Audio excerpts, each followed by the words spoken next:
السلام علیکم۔ Welcome to my channel کہانی جنکشن۔ نئی دلچسپ اور ہارر کہانیاں سننے کے لیے میرے چینل کو سبسکرائب کریں۔ میرے والد ایک نہایت محبت کرنے والے اور شفیق باپ تھے۔ وہ ہمارا بہت خیال رکھتے تھے۔ یوں تو ان میں ساری خوبیاں موجود تھی، مگر ایک بری عادت ان کی بد نصیبی بن گئی، اور پھر اس بد نصیبی کے اندھیروں نے آگے چل کر ہم سب کو بھی اپنی لپیٹ میں لے لیا۔ ابو جان کو خوشحالی کے زمانے میں نشے کی عادت لگ گئی۔ کچھ اوباش قسم کے دوستوں نے انہیں غلط راستوں پر ڈال دیا۔ ہم جس محلے میں رہتے تھے وہاں پہلے ان کی بہت عزت تھی، مگر جب وہ رات گئے نشے میں دھت ہو کر گھر آنے لگے تو محلے میں بھی خبر پھیل گئی کہ ممتاز صاحب کس قسم کی صحبت اختیار کرنے لگے۔ اب وہ زیادہ تر آدھی رات کے بعد گھر کا دروازہ کھٹکھٹاتے تھے۔ دیر سے آتے تو صبح دیر تک سوتے رہتے اور کام پر نہ جا پاتے۔ اس طرح ان کے کاروبار کو بھی گند لگنا شروع ہو گیا، اور دیکھتے ہی دیکھتے وہ بھی بالکل بند ہو کر رہ گیا۔ میری والدہ کو یہ صدمہ دیمک کی طرح چاٹ گیا، اور آخر کار ایک دن وہ اسی غم میں سلگ سلگ کر اللہ کو پیاری ہو گئی۔ مشکل وقت میں کوئی ساتھ نہیں دیتا، ہم پر بھی مشکل وقت آن پڑا۔ شاید امی کے نصیب کی وجہ سے ہی خوشحالی تھی۔ ان کے انتقال کے بعد غربت نے ہمارے گھر کا راستہ دیکھ لیا۔ ہمارا کوئی بھائی بھی نہیں تھا، ہم صرف 3 بہنیں تھیں، اور ابو جان کو یہ محرومی بھی تھی کہ ان کی کوئی اولاد نرینہ نہ تھی۔ جب امی فوت ہوئی تو ابو ابھی جوان تھے۔ ان کی عمر ایسی تھی کہ اگر چاہتے تو دوسری شادی کر سکتے تھے، مگر انہوں نے ایسا نہیں کیا۔ ایک تو ہماری مالی حالت خراب ہو چکی تھی، دوسرا یہ کہ انہیں ہم تینوں بہنوں سے بہت محبت تھی۔ وہ نہیں چاہتے تھے کہ کوئی سوتیلی ماں آ کر ہمیں اپنے ستم کا نشانہ بنائے۔ ان دنوں میری عمر 14 سال تھی۔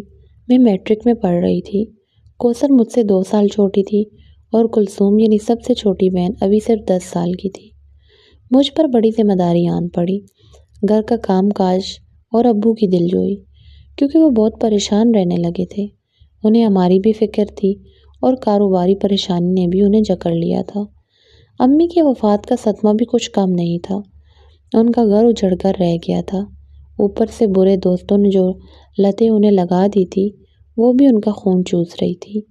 شام ہوتی تو انہیں چکر آنے لگتے، نشہ نہ ملتا تو ہر ایک سے لڑتے اور الجھتے۔ محلے والوں کی نظر میں ان کی عزت اور وقار ختم ہو چکا تھا۔ محلے دار کہتے تھے کہ اس شخص کے گھر میں بن ماں کے بچیاں ہیں، اب اسے اپنا کردار درست کر لینا چاہیے۔ محلے والوں کا اعتراض بھی درست تھا۔ اس اعتراض میں جو صاحب پیش تھے ان کا نام مجید احمد تھا۔ مجید صاحب پہلے میرے ابو کے اچھے دوستوں میں شمار ہوتے تھے، مگر جب ابو برے راستوں پر چل پڑے تو انہوں نے ان سے کنارہ کشی اختیار کر لی۔ 2-4 بار ابا جان کو سمجھایا بھی، مگر انہیں تو دولت اور نشے کا نشہ تھا، وہ کسی کی بات نہ سنتے تھے، الٹا مجید صاحب سے الجھ پڑے۔ کہہ دیا میں اچھا برا خوب سمجھتا ہوں، مجھے نصیحتیں کرنے کی ضرورت نہیں، آئندہ اس بارے میں مجھ سے کچھ مت کہنا۔ اس تلخ کلامی کے بعد مجید صاحب نے ابو سے قطع تعلق کر لیا۔ اب محلے بھر میں جو لوگ ابو کے مخالف تھے، مجید صاحب ان کے سرگردہ لیڈر بن چکے تھے۔ وہی اپنے گھر میں محلے والوں کو اکٹھا کرتے اور کہتے کہ وقار صاحب کو اب اس محلے سے نکال دینا چاہیے، کیونکہ ان کا اخلاق خراب ہو چکا ہے اور اس کا محلے پر برا اثر پڑتا ہے۔ ہم اگر کرائے کے مکان میں رہ رہے ہوتے تو یقیناً اس روز کی جک جک اور بک بک سے مکان چھوڑ دیتے، مگر یہ گھر ہمارا ساتھی تھا، ہم اسے چھوڑ کر کہیں اور کیسے جاتے۔ ابو نے یہ مکان اچھے دنوں میں بہت شوق اور لگن سے بنوایا تھا۔ انہی دنوں جب ابو کے خلاف سارا محلہ متحد ہو چکا تھا، وہ بیمار پڑ گئے۔ ان کے پھیپھڑوں پر نشے نے برا اثر ڈال دیا، انہیں اسپتال میں داخل کرایا گیا، مگر ان کے پھیپھڑے بری طرح متاثر ہو چکے تھے، وہ جابر نہ ہو سکے، اور امی کے انتقال کے 5ویں سال وہ بھی ہمیں اس دنیا میں ٹھوکریں کھانے کو تنہا چھوڑ گئے۔ ان دنوں میں BA پاس کر چکی تھی، کوثر FA کی دوسرے سال میں تھی، اور کلثوم میٹرک کر رہی تھی۔ ہم تینوں بہنیں تنہا رہ گئی۔ امی فوت ہوئی تو باپ کا آسرا تھا، اب ایسا لگتا تھا جیسے سر پر چھت بھی باقی نہیں رہی۔ کچھ دن ہم روتے پیٹتے رہے، مگر کب تک، جبکہ روزمرہ کا خرچ بھی پورا نہ تھا۔ ہم زیادہ دیر تک سوگ کیسے مناتے؟ دال روٹی کی فکر تھی۔ ابو نے ہمارے لیے صرف ایک مکان چھوڑا تھا جس میں ہم رہ رہی تھی۔ باقی جو کچھ تھا وہ رفتہ رفتہ بکتا گیا اور آخر کار کچھ بھی باقی نہ بچا۔ یوں ابو جان بھی ہمیں حالات کے رحم و کرم پر چھوڑ کر دنیا سے رخصت ہو گئے۔ اب سب سے بڑا مسئلہ میرے لیے نوکری کی تلاش تھی، کیونکہ اب میں اپنے کنبے کی سربراہ تھی۔ صبح سویرے ڈگریوں والا لفافہ ہاتھ میں مضبوطی سے پکڑ کر گھر سے نکلتی، دفتروں کی خاک چان کر دوپہر کے بعد مایوس چہرے کے ساتھ گھر واپس آتی۔ نہ کوئی جان پہچان تھی، نہ سفارش، اور اس کے بغیر نوکری ملنا تقریباً ناممکن تھا۔ ادھر گھر کا یہ حال تھا کہ ایک وقت کا چولہا جلانا بھی مشکل ہو گیا تھا۔ کچھ دن دور نزدیک کے رشتہ داروں نے ساتھ دیا، پھر انہوں نے بھی ہمیں ہمارے حال پر چھوڑ دیا۔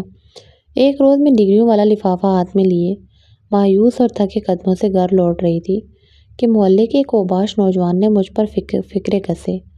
میں نے اس کی طرف دیکھا بھی نہیں کہ برے آدمی کے منہ نہیں لگنا چاہیے، مگر اس روز میرا دل بہت دکھی ہوا۔ بھوک سے پیٹ میں ویسے ہی مروڑ اٹھ رہے تھے۔ اس بدتمیز شخص کے الفاظ نے جلدی پر تیل کا کام کیا۔ آنکھوں سے بے تحاشا آنسو بہنے لگے اور میں روتی ہوئی گھر آئی۔ کوثر نے پہلا سوال یہی کیا، باجی نوکری مل گئی؟ اس نے میرے چہرے کی طرف بعد میں دیکھا جو آنسوؤں سے بھیگا ہوا تھا۔ تب بجائے تسلی دینے کے وہ بھی رونے لگی۔ اس کو روتا دیکھ کر کلثوم نے بھی رونا شروع کر دیا۔ اگلے دن پھر وہی نوجوان مجھے راستے میں ملا۔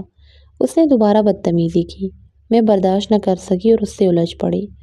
ابھی میں اسے برا بھلا کہہ رہی تھی کہ سامنے سے مجید صاحب آتے دکھائی دیے۔ انہوں نے اس لڑکے کی حرکت دیکھ لی تھی۔ وہ قریب آئے تو مجھے روتے ہوئے پایا۔ یہ دیکھ کر ان کو بہت دکھ ہوا۔ انہوں نے اس اوباش لڑکے کو سختی سے ڈانٹا اور دھمکایا، اگر آئندہ تو ہم نے محلے کی شریف بچیوں کو تنگ کیا تو پولیس کے حوالے کر دوں گا۔ چونکہ اس دن شہزاد کی کافی بے عزتی ہوئی تھی، اس لیے وہ ہمارا دشمن بن گیا تھا۔ اب وہ روز اپنے جیسے 2-4 اوباش نوجوانوں کے ساتھ ہماری گلی میں آ جاتا۔ وہ جانتے تھے کہ ہم تینوں بہنیں اکیلے رہتی ہیں اور روزانہ باہر نکلتی ہیں، میں نوکری کی تلاش میں اور کوثر و کلثوم تعلیم کے لیے۔ انہوں نے ہمارے گھر سے نکلنے کے اوقات نوٹ کر لیے اور باقاعدہ ہمارا پیچھا کرنے لگے۔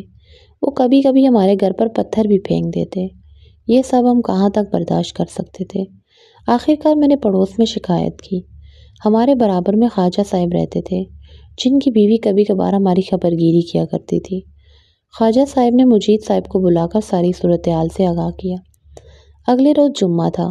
دروازے پر دستک ہوئی۔ ہم گھر پر ہی تھی۔ دیکھا تو مجید صاحب کھڑے تھے۔ میں نے کہا، چچا جان اندر آئیں۔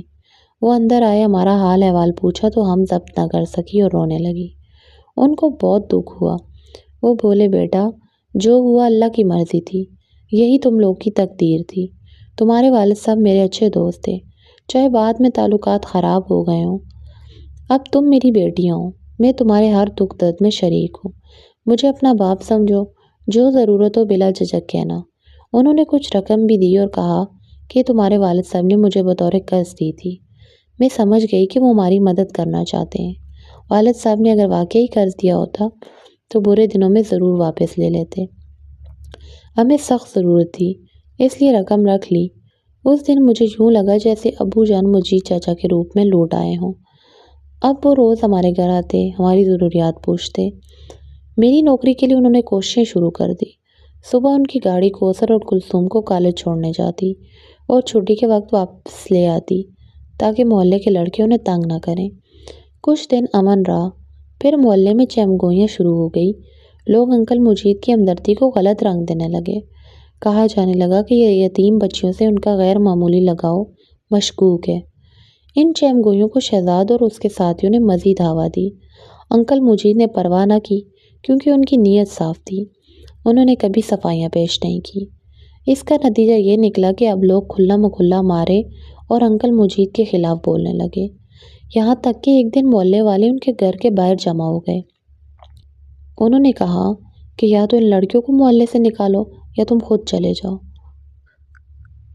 آخر کیوں تم ان کے مسائل میں دلچسپی لے رہے ہو؟ انکل مجید کو بہت دکھ ہوا۔ وہ بولے، اگر میں اپنے مرحوم دوست کی بیٹیوں کی مدد کر رہا ہوں تو یہ میرا فرض ہے۔ کیا آپ چاہتے ہیں کہ کوئی ان کی مدد نہ کرے تاکہ یہ برے راستے پر چل پڑے؟ آپ لوگ بہتان تراشی کے گناہ کے مرتکب ہو رہے ہیں۔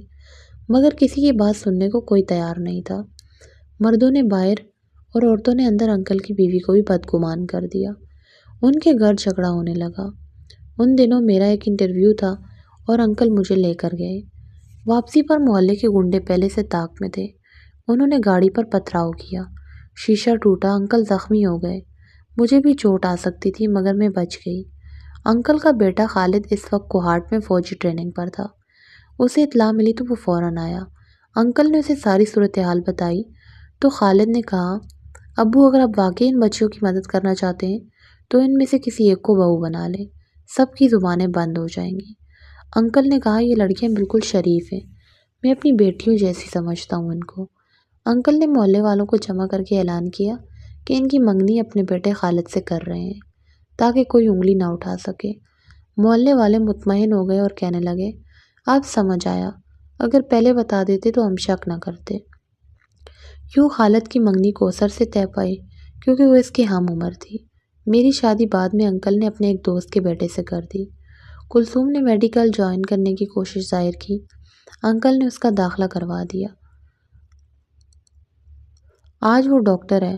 آج میں سوچتی ہوں کہ ہمارے معاشرے میں یتیم اور بے سہارا لڑکیوں کا کوئی پرسان حال نہیں۔